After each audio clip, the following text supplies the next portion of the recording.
5, 4, 3, 2, 1.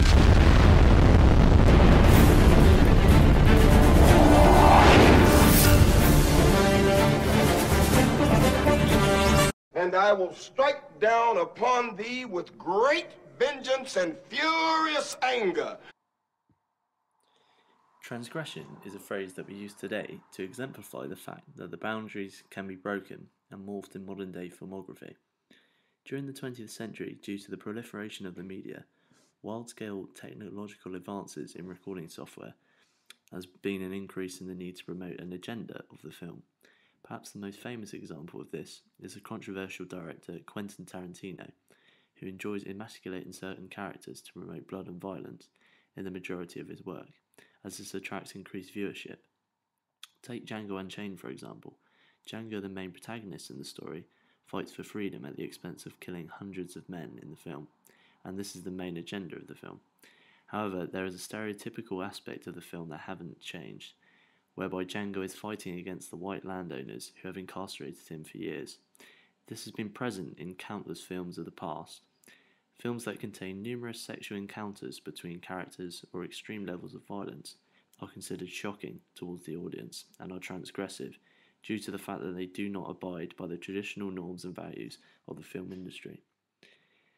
Tarantino has been exploited the anarchy of the Wild West in Django Unchained, and more recently in The Hateful Eight, where Samuel L. Jackson has been assigned a malicious role in both films and is the main contributor of violence towards others who are seemingly weaker than himself. The sheer scale of transgressive violence has obviously pushed the boundaries even further, with major film labels choosing to include scenes with the beating of women as well as men for interrogation. Michael Winterbottom's new work, The Killer Inside Me, has achieved notoriety for its rapt attention to the murder of its female leads. In recent interviews for The Guardian tabloid, he has had to defend his own contribution to cinema by explaining that the main scenes of violence are not graphic in the slightest, but a true reflection of the physical destruction of a heroin addict, someone stereotypically viewed as an underclass of contemporary society today. It astonishes me how certain directors are scrutinised by the public for their work when they have a rational choice to access the movie itself. One of the main functions of the theatre in the late 20th century was to encourage and aid the assimilation of immigrants into the community, and to engage as one with popular culture. Recent studies from Jock Young have indicated that there is a far more relaxed approach to the use of aggressive scenes in the cinema environment, as we cannot escape it, and we occasionally use it as a means of leisure and not something that's considered frowned upon. However, let's discuss how transgressive cinema has evolved through the generations and see the gradual change which has taken place. It's clear that moving images have a hold over us and even force us to participate in transgressive actions. Famous theorists such as Foucault suggest that there is a ritualistic element to becoming immersed in cinema culture, and he regards it as heterotopic. Nick Zedd is also credited with the introduction of the term the cinema of transgression, and described a New York-based underground film movement where films would be forged using low-budget equipment with the sole purpose of causing controversy. His work also seemed philosophical in the sense that a manifesto was published under Orion Jericho in the zine The Underground Film Bulletin, 1984 to 1990. Cinema has been considered a fundamentally modern art form, which has colonised the modern unconsciousness like no other media. And it also evident that in the early transgressive cinema, there has been a tendency to create films that are reportages and comedies with the audience sat in awe of the moving images. Films were used as a form of escapism during the war, and were used as a source of hope for soldiers during the horrors of World War I. Fritz Lang made a monumental discovery when he introduced Metropolis in 1927. These films were called talkies, and they effectively combined transgressive images with an artistic concept. The first set of original films in the 20s would exaggerate shadows in haunted houses to add suspense to the experience. Another classic example of this was the film Gollum in 1920. Recently, however, due to the rise of liberal politics and a separation from traditional right-wing conservative filmography, there has been a greater involvement with new queer cinema and more homosexual scenes during the 20th century.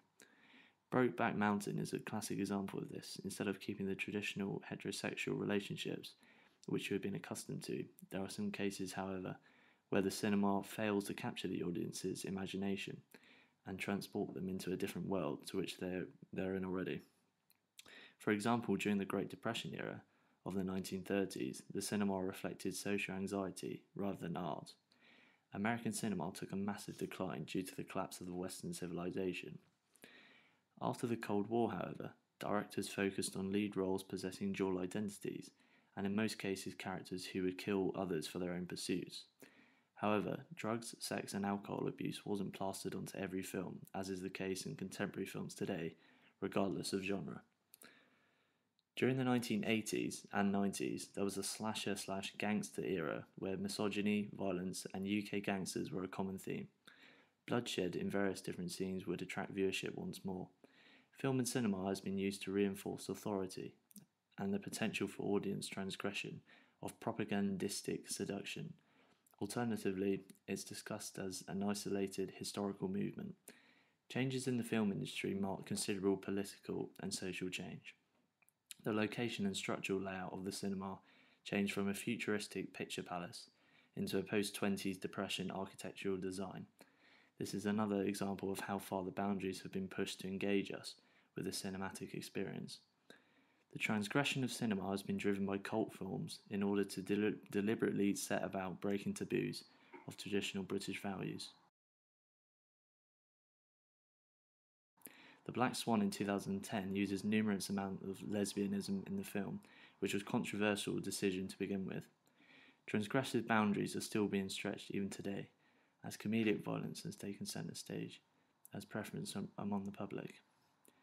Going to the movies is a social event.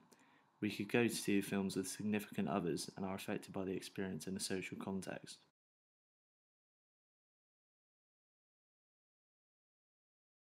In conclusion, one could argue that within the UK film industry, there has been a far more liberal view towards transgressive borders. Its institutional position in society has changed. Without it, there is only the reality of literature and our lives that today. Personally, I think the film of cinema has never looked so prosperous. We should be experimenting with new ideas. Comedic violence from Quentin Tarantino shouldn't be viewed in a negative way, but as a form of transgressive art that should be admired.